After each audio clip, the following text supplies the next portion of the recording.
Y para mí es una alegría estar aquí compartiendo la palabra de Dios, compartiendo de un texto tan triste como el que estamos leyendo ahora.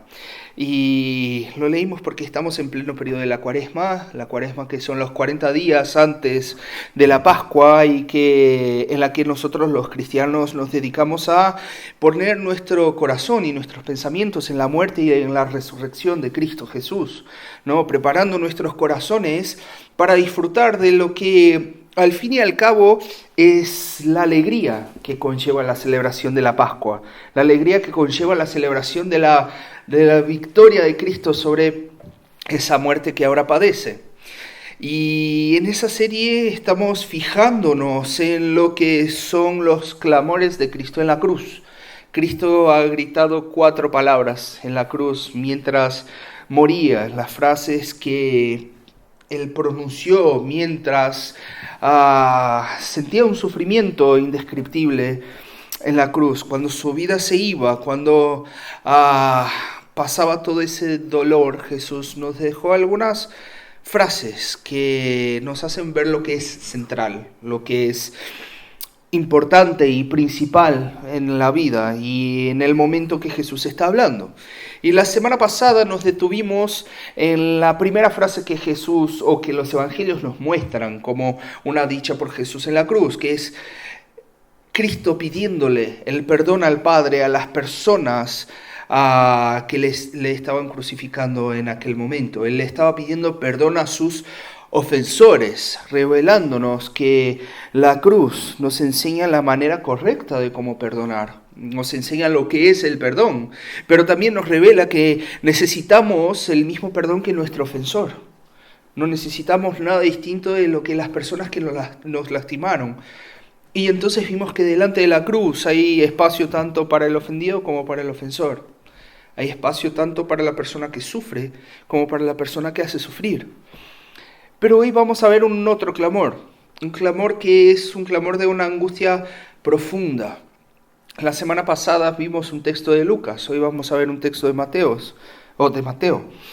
Y ese texto, ese clamor es: Dios mío, ¿por qué me has abandonado? Ese es un clamor que es una citación literal del Salmo 22.1. Si abren el Salmo 22.1 van a ver que empieza así. El Salmo 22 es un salmo que básicamente describe la crucifixión de Cristo Jesús 700 años antes que ocurriera. Es algo impresionante. Y yo tuve la oportunidad de predicar sobre ese salmo hace algunos años y cuando lo prediqué lloré un montón.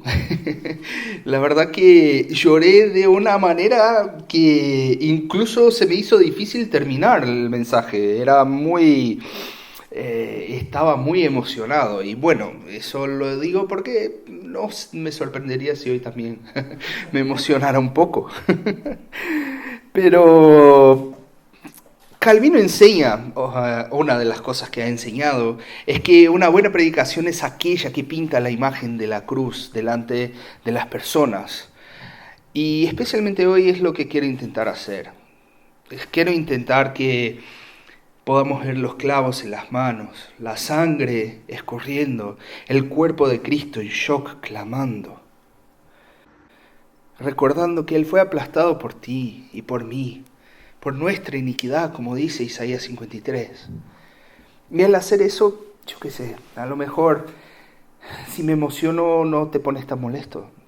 A lo mejor si me emociono también puedas ver que esa es una reacción adecuada al ver el sufrimiento infinito de Cristo en la cruz. A lo mejor podemos llorar juntos al ver nuestro Maestro sufriendo en ese momento tan extremado, con una angustia infinita. Pero antes de entrar en el texto, y antes que me ponga a llorar, quiero orar una vez más poniendo ese momento en las manos del Señor. Padre, esta mañana nos fijamos en la cruz de tu Hijo y queremos aprender de ella, Señor. Queremos aprender del sufrimiento de nuestro Maestro. Queremos aprender de tu amor por nosotros, que ha tenido como consecuencia algo tan concreto y real como un hombre muerto. Que al ver eso, Señor, tú cambies nuestros corazones. Pero más, al entender que eso va mucho más allá de un sufrimiento físico, que eso nos lleve a un amor profundo por ti, Señor. Que podamos amarte con el amor que nos has dado.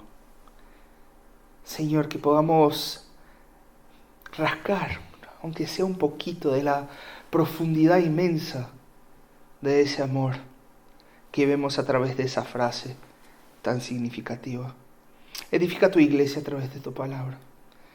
Que las palabras de mi boca hoy sean agradables a ti, Señor. Háblanos a través de tu Espíritu. En el nombre de Jesús te lo pedimos. Amén. Y bueno,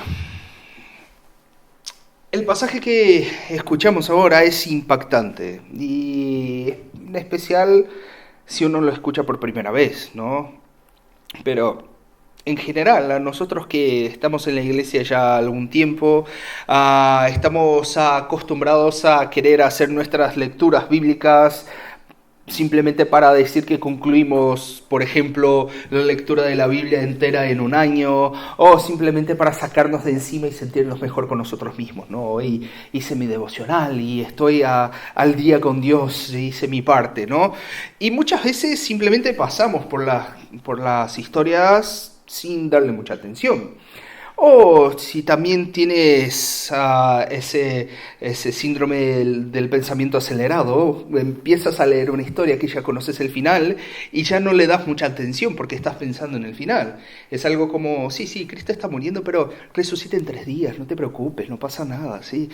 Uno ya salta a la conclusión al invés de disfrutar o de ponerle atención a la historia en sí. Pero quiero que nos detengamos un minuto para escuchar eso bien de nuevo con la atención que se merece. Porque acá tienes al Hijo de Dios diciendo que fue abandonado por su Padre. Tienes al Hijo de Dios diciendo que fue abandonado por su Padre. Y claro, si alguien escucha eso por primera vez, naturalmente su primera reacción sería de aversión y rechazo al Padre, ¿no? ¿Cómo un padre cruel va a abandonar a su hijo? ¿Qué tipo de padre hace eso? ¿Qué tipo de padre abandona a su hijo en el mayor dolor y soledad que está pasando? Yo como padre no me imagino abandonando a mis hijos con un dolor mucho menor que ese. Y bueno, a lo mejor nosotros como cristianos no lo consideremos mucho porque en el fondo también lo pensamos. En el fondo no tenemos clara la respuesta a esa pregunta, pero no se puede decir eso en la iglesia. ¿Cómo vas a decir algo así en la iglesia? Pero, ¿cómo respondemos a esa escena? ¿Cómo respondemos a esa escena? Un hijo preguntándole al padre, ¿dónde estás? ¿Por qué me abandonaste? Pero déjame proponer que una de las causas de que eso suceda es porque tenemos una falsa idea en nuestras cabezas. Una falsa idea de que el amor y la ira son cosas opuestas y que no se pueden relacionar. El amor y la ira son cosas que no tienen que ver una con la otra. Y de hecho, mucho de nuestro lenguaje en el mundo cristiano es así como cuando se habla de Dios. Seguramente, si estás algún tiempo en ese contexto, ya habrás escuchado algo como, mira, Dios es amor, Dios te está dando una oportunidad, pero esa oportunidad va a pasar y luego viene el Dios de ira y bueno, con el Dios de ira ya no juegas más, el Dios de ira ya no trata de la misma manera. O la visión que tenía un hereje muy famoso del siglo II, de que el Dios del Antiguo Testamento es un Dios de ira, es un Dios de destrucción, pero entonces viene Jesús y trae el amor, y se transforma en un Dios de amor. Y a veces no llegamos a un extremo tan extremado, valga la redundancia, pero lo hacemos de una forma más sutil. A veces hablamos de lo que es un amor incondicional de Dios, como si un amor incondicional fuera posible. Ahora, claro, si con incondicional queremos decir que el amor de Dios no encuentra una condición en nosotros, que no es un trueque, no es algo que Dios está esperando algo de nosotros como una condición previa para que entonces nos ame. Bueno, entonces podemos considerar esa frase como una frase válida, una frase correcta. Sin embargo, si vamos a tratar la cosa literalmente, no es eso que incondicional quiere decir. Incondicional sería que no existiese ninguna condición para el amor, para que el amor exista. Pero quiero que piensen un momento que eso simplemente no es la realidad, porque no podemos decir que exista un amor verdadero cuando uno no castiga el error. Por ejemplo, imagínate, ¿cómo podrías decir que Dios ama a una madre que acaba de tener su hija violada cruelmente si Él simplemente ignorara esos hechos y llamara a ese monstruo alguien justo y dijera que esa persona despreciable o despreciable, no sé cómo se dice en castellano, que esa persona es justa? O imagínate, ¿cómo Dios podría decir que ama a un hijo que recién tuvo su padre asesinado? Si simplemente dejara de lado ese hecho y aceptara al asesino incondicionalmente. El amor incondicional al asesino mostraría una falta de amor a la persona que fue ofendida. El amor, entre comillas, al ofensor mostraría una falta de amor al ofendido. ¿Perciben ese problema? Porque si Dios ama, Él tiene que lidiar con la injusticia. Si no, no puede decir que ama a todos. No puede decir que ama a una persona y no lidiar con la injusticia de su ofensor. Perciba que no hay amor cuando no se hace justicia. Y podemos dar un paso más y decir que no hay amor siquiera cuando no existe disciplina. Porque no podemos decir que amamos de hecho a una persona si la dejamos destruirse sin ninguna reacción nuestra. No podemos decir que amamos a alguien cuando vemos a esa persona intentando contra su propia vida o tomando un camino que claramente la va a destruir y no decimos nada. ¿Cómo podría decir que amo a mi hijo si lo viera, por ejemplo, involucrándose con drogas o con adicciones y no hiciera nada? Y simplemente me quedara en mi lugar y dejara que él siguiera su camino. Eso no es amor. El amor necesariamente tendría que forzar a esa persona a detenerse. Tendría que sacudirla y decir, mirá, reacciona. Te estás destruyendo y yo te amo y no voy a dejar que te destruyas. Por eso si Dios ama de verdad, Él tiene que detener nuestra locura y nuestra autodestrucción. Sin embargo, eso nos va a llevar a un dilema, especialmente si nos acordamos de la semana pasada, que no podemos identificarnos con Cristo totalmente, porque nosotros no somos solo ofendidos, somos ofensores. Nosotros no solamente sufrimos, pero hacemos sufrir.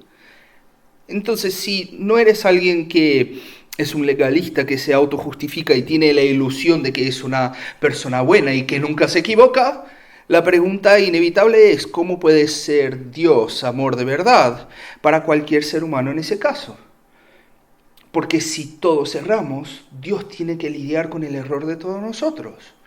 Y si tú y yo pecamos y nos equivocamos y fallamos, Dios al ser amor, Él tiene que derramar necesariamente su ira sobre nosotros para mostrar el amor en relación a las personas que ofendimos.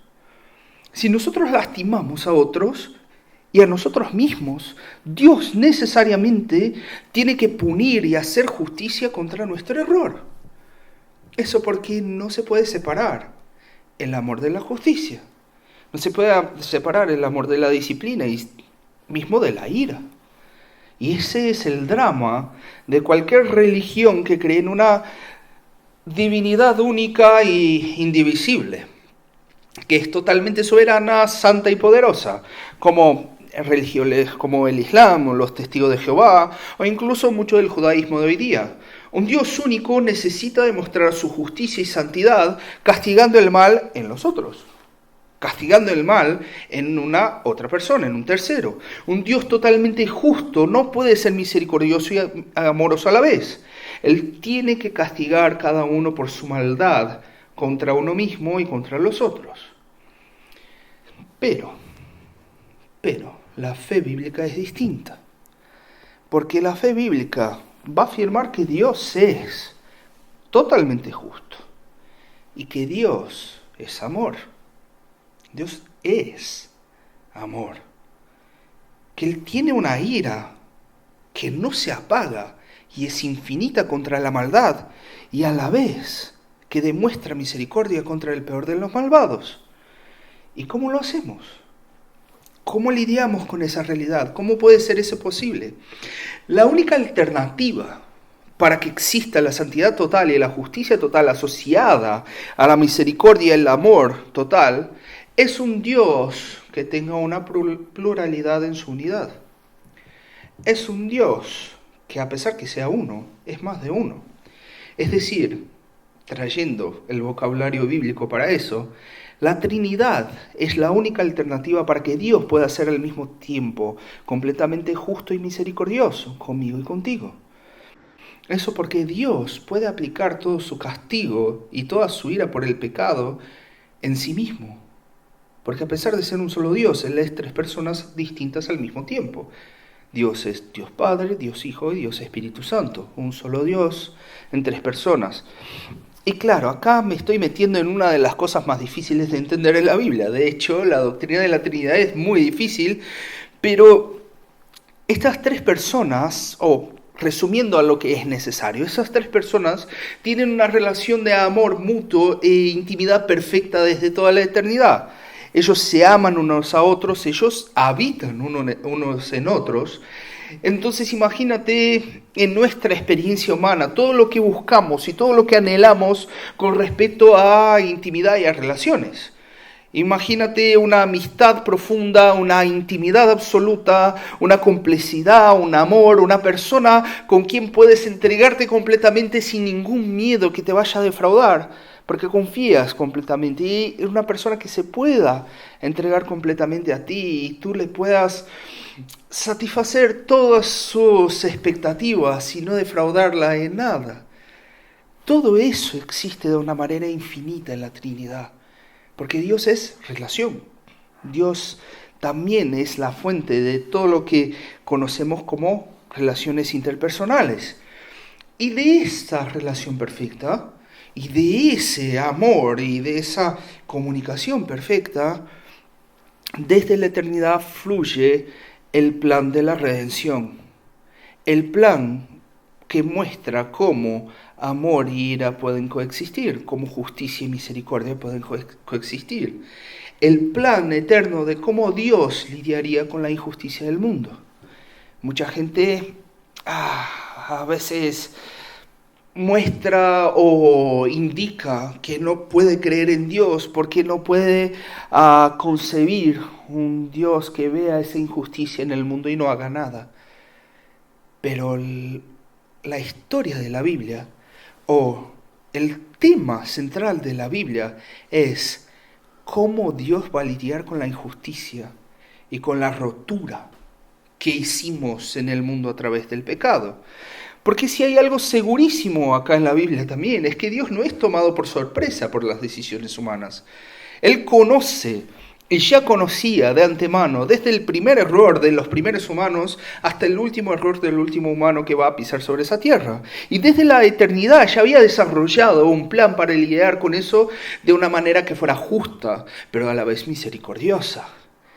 El Hijo, que es Dios, y por ser Dios, por ser una parte ofendida, es capaz de perdonar a las ofensas, por ser Dios también es capaz de aguantar una ira infinita, porque Él es infinito. Él es capaz de perdonar y aguantar la ira por todos los pecados imaginables.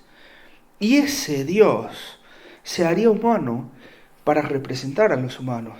Así como Adán lo hizo en el Edén, Cristo lo hace representando a todos y cargaría con la paga última del pecado, que es la muerte.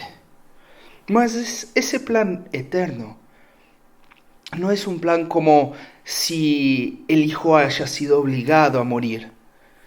El Hijo no estaba ahí tranquilo en la eternidad y viene el Padre y dice, mira, Hijo, tienes que llevar la basura, tienes que sacar toda esa maldad del mundo. Y el Hijo, bueno, ¿qué le vamos a hacer? No. El hijo elige morir por amor al Padre. Y el Padre ama al Hijo. Entonces Él elige a un pueblo para que el Hijo redima con su sacrificio. Una familia de hermanos que serán adoptados a través de ese sacrificio, de personas que van a disfrutar de ese sacrificio. Y por la alegría de ver esa familia de personas rescatadas, el Hijo acepta ese reto. Y entonces viene el Espíritu Santo y se derrama sobre el Hijo de una manera que es incomparable y nunca hubo igual sobre ningún otro humano, y lo capacita a vivir la vida perfecta, a cumplir con su misión hasta el fin y a resucitar de los muertos, a vencer la muerte y resucitar. Ven que la obra de la redención es una obra trinitaria, no tiene que ver solamente con el Hijo, pero es una obra que fluye del amor. Perdóneme, que fluye del amor de unos por otros. Y lo que quiero que os deis cuenta es que ese sacrificio y ese amor por nosotros fluye del amor de Dios por sí mismo, o de las personas de Dios entre sí mismo. El Hijo no muere para que el Padre se vuelva amor y nos trate con misericordia. No, el Padre ya es amor y ama al Hijo. Y el Hijo ya es amor y ama al Padre. Y a pesar que, sí, como decimos, Cristo murió por mi pecado y por el tuyo. Él murió por amor a nosotros, pero en primer lugar el Hijo murió por amor al Padre. La redención solo puede ser explicada y comprendida en términos trinitarios. Tenemos que traer esa parte difícil de la teología para entender cómo un padre abandonando a un hijo es una muestra de amor. Es una muestra de amor. El amor es la comunión más perfecta y eterna que existe en la Trinidad, fluye a través de ese plan hasta su conclusión. Porque esa no es la escena final. Esa es solo parte de la historia. Sin embargo, toda esa explicación sobre el amor perfecto dentro de la Trinidad, al final también hace que ese texto sea mucho más intenso. Porque si traemos esa dimensión que va más allá de lo humano, esa intensidad se profundiza de una manera enorme. Eso porque aquí Cristo dice que Él fue abandonado. O sea que esa relación de intimidad que no es humana, no es temporal, sino es eterna, y ese amor que no es un amor finito y basado simplemente en lo que podemos hacer, pero es un amor infinito, en un instante y por un instante fue rota. Y eso es absolutamente increíble, porque para que Dios pueda tratarnos con misericordia y seguir siendo justo, Él tuvo que darse la espalda a sí mismo. Él tuvo que darse la espalda adentro de la Trinidad. El Hijo fue abandonado. Dios, totalmente santo, necesita derramar su justa ira por el pecado de la humanidad. Y por supuesto, si Él derramara sobre mí y sobre ti su ira, sería completamente justo. Al fin y al cabo, nosotros erramos en muchas ocasiones y hacemos sufrir unos a otros. Entonces, bueno, si pagáramos por nuestro pecado, eso es justo. Pero en lugar de eso, el amor trino y eterno hizo que el propio Dios asumiera esa ira. Ese amor del Hijo por el Padre fluye hacia nosotros y toma nuestro lugar de culpables.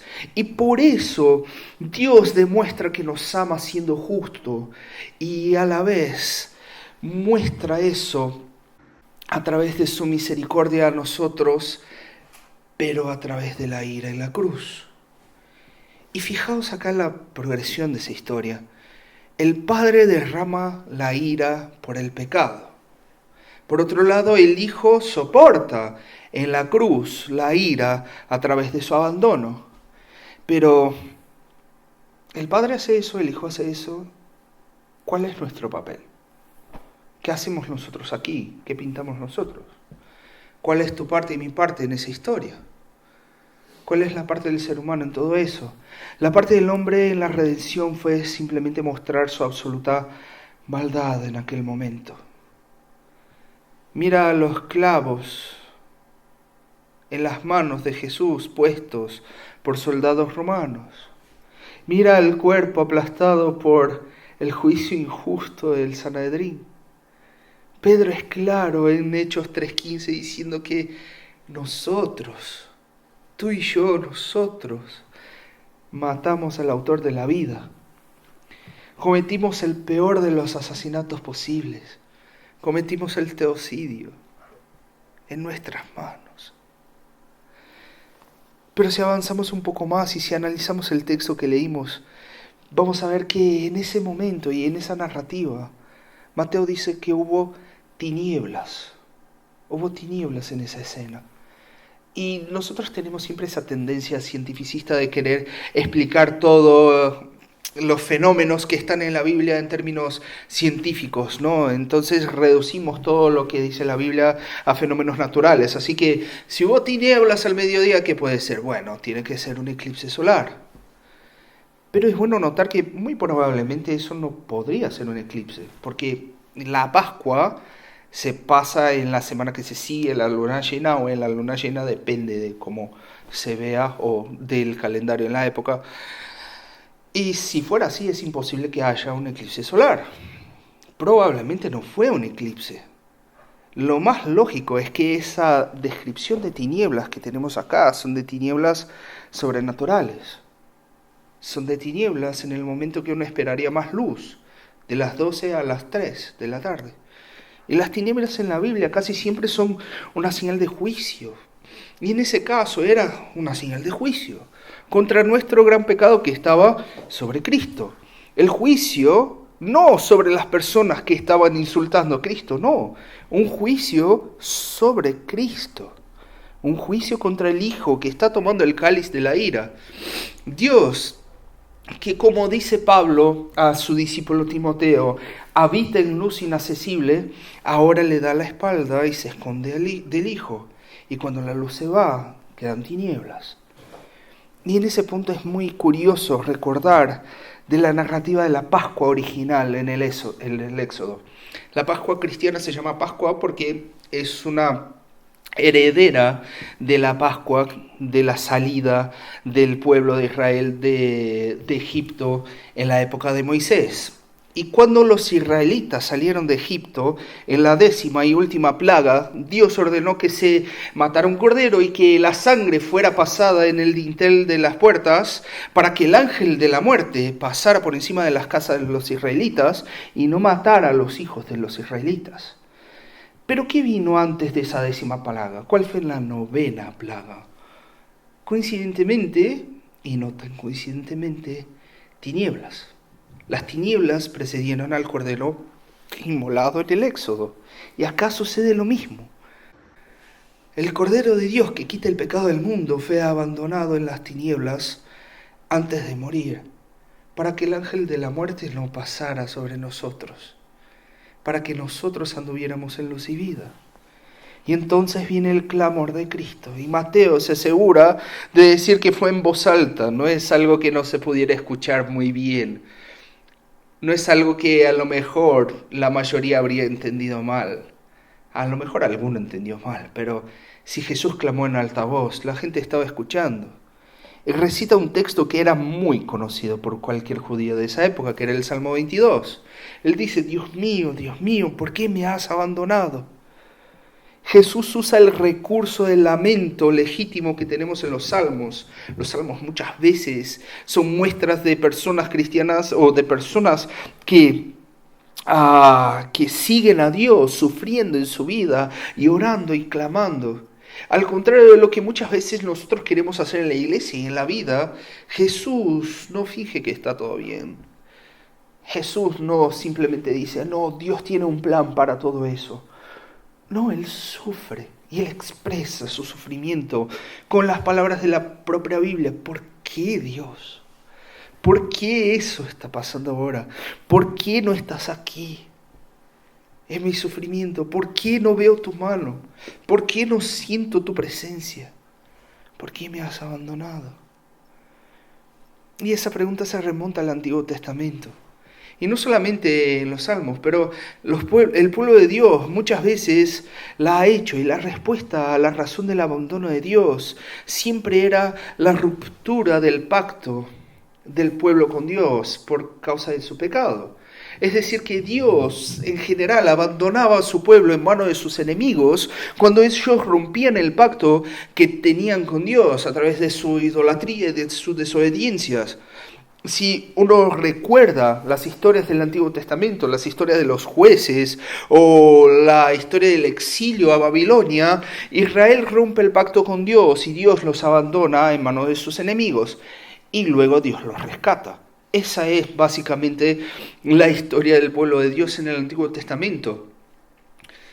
Pero Jesús no podía ser abandonado por eso, ¿no? Él vivió una vida perfecta.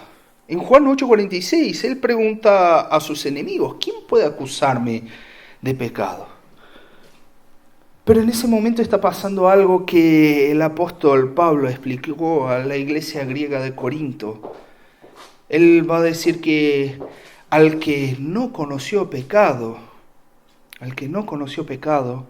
por nosotros, Dios lo hizo pecado.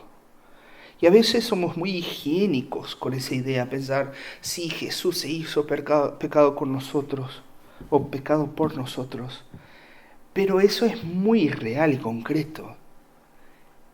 Jesús se volvió legalmente culpable en aquel momento de asesinato, de violación, del holocausto, de abuso de menores, de mentira, de robo, de traición, de envidia, de egoísmo, de mentira, de orgullo, de maledicencia, de masturbación, de aborto, de violencia. Mi pecado, tu pecado, nómbralo, sea cual sea, estaba sobre los hombros de Cristo. Jesús era culpable en aquel momento de todos los pecados que ya cometimos y vamos a cometer, del pecado que cometimos viniendo para acá. Pecados indescriptibles ahora estaban en contacto con una santidad infinita del Dios Hijo. Y eso es la realidad, porque Dios no dejó de ser, Cristo no dejó de ser Dios en la cruz. Él seguía siendo el Santo de Israel. El sufrimiento de Cristo fue infinito porque Dios Hijo es infinito. Él sufrió tiniebla, soledad y abandono por parte de Dios. Y terrible cosa es caer en las manos del Dios Altísimo, es lo que dice el Antiguo Testamento. Sufrir en las manos de hombres, sufrir en las manos de Satanás, no es nada comparado con beber el cáliz de la ira de Dios. El mayor evento de la cruz no fue el sufrimiento físico, o el sufrimiento físico de Cristo.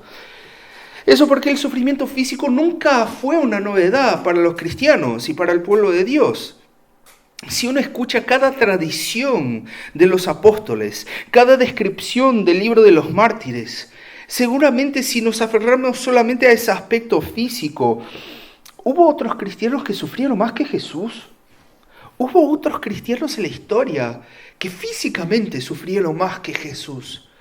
Sí, sufrieron más que el propio Cristo. Mas el sufrimiento verdadero fue mucho más allá del dolor en el cuerpo. Y eso recaía solo sobre los hombros de Cristo. Aquí tenemos el abandono divino, supremo y la mano pesada del Todopoderoso que solo el propio Dios podría soportar. Todos los mártires en su muerte tenían a Cristo al lado, tenían a Dios cerca, veían muchas veces al propio Dios, como Esteban, el primer mártir, y como vemos en muchos y muchos testimonios. Ahora Cristo no. Cristo fue abandonado. Cristo estaba solo. Cristo tenía el rechazo. Y es fácil perder la consecuencia práctica de eso para nuestros días. Llevamos muy a la ligera nuestros errores. Pensamos de nuestros pecados simplemente como algo que forman parte de, bueno, somos humanos, erramos y no somos perfectos. Pero amar y desear al pecado, seguir y insistir en ese camino sin pensarlo y simplemente como la mejor manera de vivir, es amar y desear a los clavos que clavaron a Cristo en la cruz. Es como amar al cuchillo que mató al hijo de un padre. Es como amar al arma que disparó a un inocente. Amar tu pecado, amar mi pecado. No verlo como algo gravísimo, como una ofensa infinita. Es simple y llanamente burlarse y reír junto con la gente que estaba a los pies de la cruz. Y en ese momento tenemos algo que es curioso y triste a la vez, porque es el único lugar en todo el Evangelio que Jesús se dirige al Padre como Dios y lo llama al Padre Dios, porque ya no hay intimidad. Así como en la vida de Cristo había una intimidad indescriptible y nunca vista antes con el Padre, en la muerte de Cristo hay un abandono total, una separación indescriptible y nunca vista antes, nunca experimentada por ningún ser humano.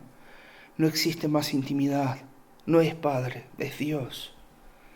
Pese a eso, sigue siendo Dios mío, mi Dios.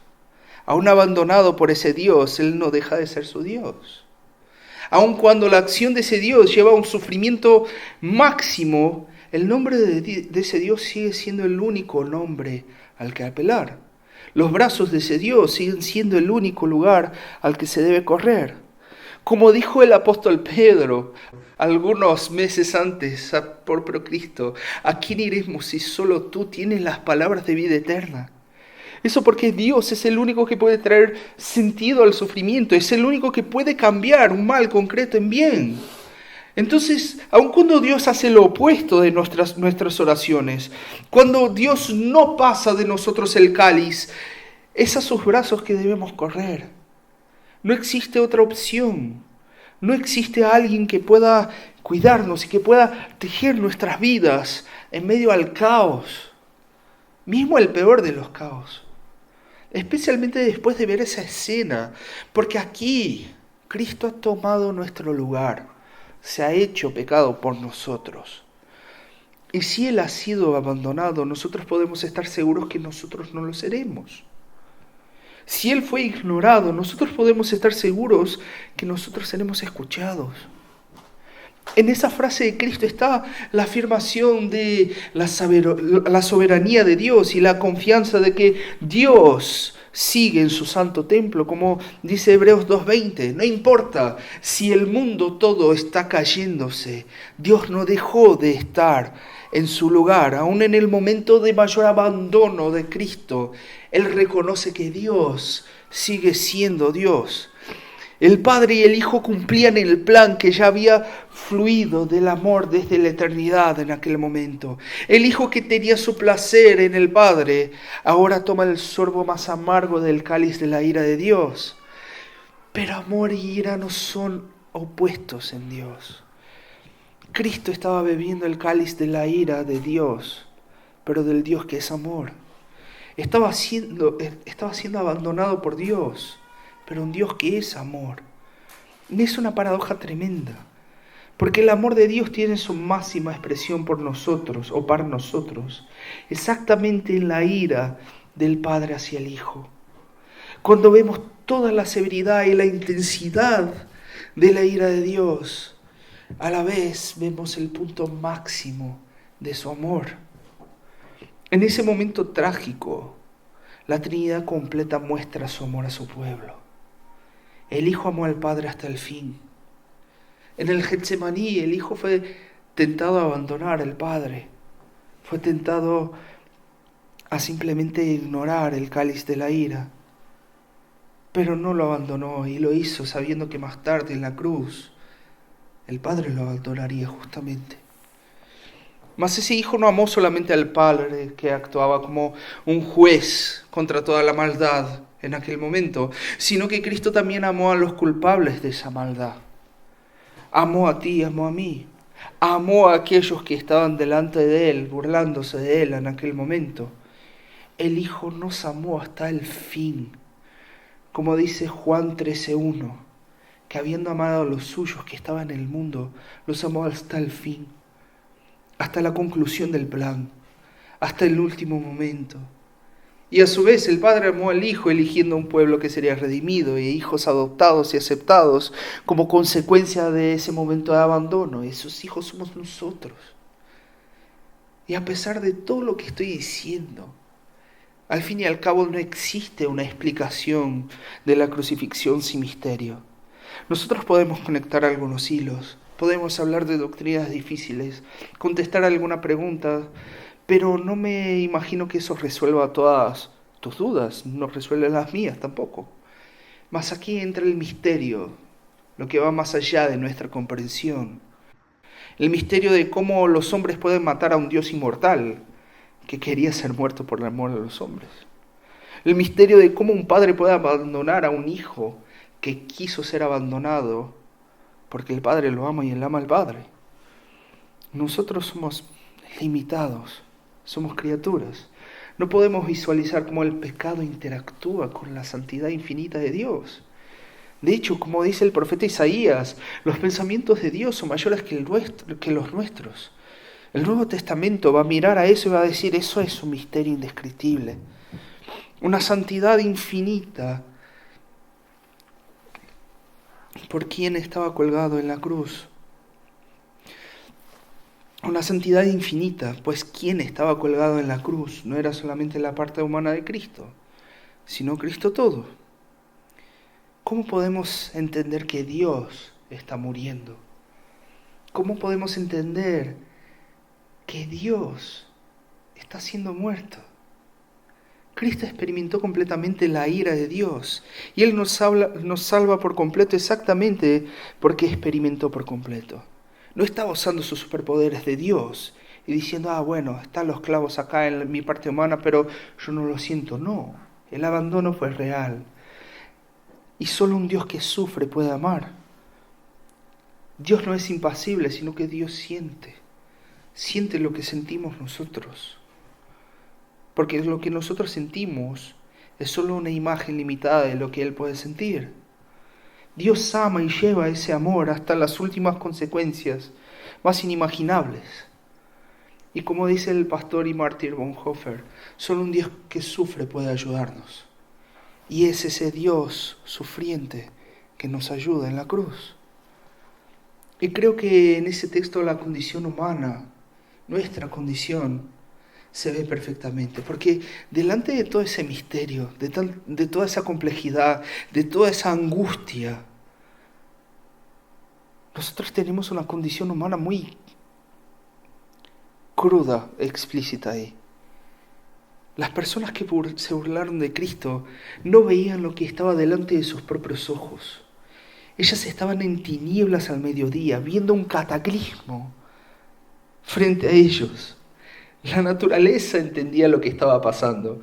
Las mujeres que eran despreciadas y no eran escuchadas en aquellos días entendían lo que estaba pasando. Incluso los gentiles crueles y abusones como el centurión romano al final entendían lo que estaba pasando. Pero los religiosos, las personas que deberían entender, las personas que conocían tan bien ese Salmo 22, que se concretaba delante de sus ojos, que dice que las personas iban a tomar suerte sobre la ropa de Jesús, que dice que las personas irían perforar sus manos y sus pies. Las personas viendo ese Salmo concretándose delante suyo, no veían y ni entendían lo que estaba pasando. Pero peor aún, no es que no veían y deciden ignorar lo que estaba pasando, sino que eligen burlarse de lo que no entienden. Esa es nuestra condición. Si el Espíritu Santo no abre nuestros ojos, ni siquiera el evento más obvio como Dios Hijo colgado en el madero delante de nosotros, colgado en una cruz delante de nosotros, es algo comprensible. Si Dios no actúa en nuestro corazón, mismo el amor más grande no nos impacta. Mismo el amor infinito no nos toca. Si Dios no abre nuestro entendimiento, siquiera podemos identificar lo que hemos anhelado todas nuestras vidas delante de nuestros ojos. La cosa que es todo lo que necesitamos, todo lo que queremos y podemos querer, todo lo que nos satisface y satisfará eternamente delante de nuestros ojos. Y somos ciegos. Y nos burlamos. Es más, los judíos se burlaban diciendo que esperar a ver si Elías venía a salvar. Ellos estaban esperando que alguien viniera y hiciera algo. Y claro, en el bautismo de Cristo, Él salió y vino una voz del cielo. En la transfiguración, vino una voz del cielo. Incluso en el pasado, Cuando Abraham fue a sacrificar a su hijo Isaac, que es la historia que prefigura ese momento dramático en el Antiguo Testamento, una voz vino del cielo y dijo al padre que no hiciera daño al hijo. Pero en el sacrificio del hijo, la voz no vino del cielo. La voz vino de la tierra y eran voces de burla. Y eran voces de gente burlándose y diciendo cosas terribles. Y mientras eso, el cielo guardó silencio. Un silencio que fue por ti. Un silencio que fue por mí. Un silencio que lo sintió Cristo. Por mi pecado y por el tuyo, que Cristo fue puesto en esa condición. Y pienso que locura, ¿cómo es posible que alguien que ve nuestra podridumbre, sí, alguien que ve lo peor de nosotros, alguien que ve todos nuestros pensamientos más oscuros, las cosas que nos avergonzamos de recordarnos, las cosas que decimos, ¿cómo pude alguna vez hacer eso? ¿Cómo pude alguna vez pensar en eso? Las acciones más sucias que tuvimos, que a lo mejor nadie las vio. Lo que estábamos pensando a lo mejor hace unos minutos. Cristo lo vio y Cristo lo sabe. Y aún así Él eligió pasar por todo eso y beber hasta la última gota de la ira de Dios. Él eligió ser abandonado. Esto es amor. Esto es amor. No es un amor empalagoso que ignora el error. No es aquel amor empalagoso que no se da cuenta de cómo es la realidad y cómo son las personas de verdad. Aquel amor ilusionado de alguien que todavía no conoce mucho a su pareja y entonces piensa que todo es maravillas y la persona es la mejor del mundo. No, es el amor crudo que no ignora la injusticia y el sufrimiento que otros nos hacen pasar. Y peor, los sufrimientos y las injusticias que nosotros causamos a otras personas. Es por ese amor que vale la pena morir. Es por ese amor que, más difícil aún, vale la pena vivir cada día. Y nosotros muchas veces elegimos vivir por cosas que no van a hacer diferencia. Cosas que no tienen ninguna relevancia a la larga. Y siquiera a la corta en nuestras vidas. ¿A quién le va a importar si tienes una casa en Benidorm de acá 100 años? ¿A quién le va a importar la marca de tu coche de acá 50 años? ¿A quién le va a importar? Ni a ti te va a importar. Nadie sabrá. Nosotros vivimos por cosas inútiles. Nosotros nos calentamos y perdemos sueño y quedamos ansiosos por cosas que no tienen diferencia en la realidad. Pero acá tenemos algo por lo que merece la pena vivir. Y así como el final del Salmo 22 profetizaba, fue por el abandono de Cristo que nosotros podemos aferrarnos con seguridad a lo que dice Hebreos 13:5. Nunca te dejaré y nunca te abandonaré. El abandono fue para Cristo, pero no es para nosotros. La ira de Dios ya fue derramada y por eso ahora solo nos toca recibir el amor infinito de un Dios justo que ya tuvo su justicia satisfecha. Ya hubo alguien abandonado por mi pecado y tu pecado. Ya hubo aquel que tuvo la espada divina volteada hacia él, el rostro escondido, las manos recogidas y el silencio. Entonces, en ese domingo nos cabe salir confiados que por esa ira nos sobreviene el amor verdadero, el amor más grande. Porque Jesús ya pagó el precio justo, ahora tenemos disponible misericordia de un Dios amoroso. Y no importa cómo estás ahora, no importa lo que hayamos hecho antes. Porque Dios y porque Cristo fue abandonado, nosotros podemos acceder confiados a la presencia de Dios. Porque no importa lo peor que podamos hacer, ya fue cargado en aquella cruz. Porque Cristo ha sido ignorado en su clamor, estamos seguros de que seremos oídos. Por el silencio que el Hijo obtuvo a su clamor, hoy podemos estar seguros que Dios nos contesta y nos responde.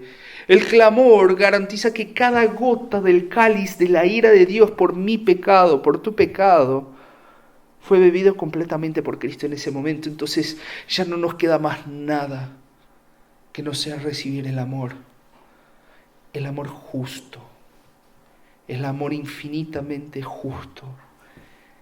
Que no seamos ciegos como los religiosos de aquella época, que no ignoremos que todo lo que necesitamos y que todo lo que anhelamos lo tenemos disponibles en ese amor, que podamos creer que existe ese amor, que lleva en cuenta lo que sufrimos, que no ignora que el mundo es malo, que personas son malas, pero que ya planificó la manera de lidiar con todo eso.